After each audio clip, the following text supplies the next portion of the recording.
¿Solo Benita, hija, es la única que volvió a Durango y volvió en un día? ¿Ninguno Volvió su hermano Santi, él volvió el primero, vino ya en los años 60 o 65, porque tenemos postales que venía. Él tenía una ilusión sobre el País Vasco fenomenal y fue el primero en venir. Se casó con una chica de Gallarta, así que él entró pronto.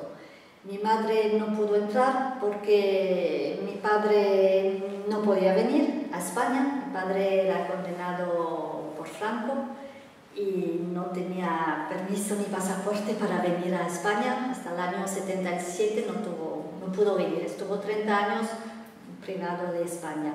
Y mi madre pues no le dejó solo, estuvo con él y vino mucho más tarde. Y la otra hermana no pudo venir, Nati, porque se puso enferma del corazón, no pudo venir. La que vino fue Mari.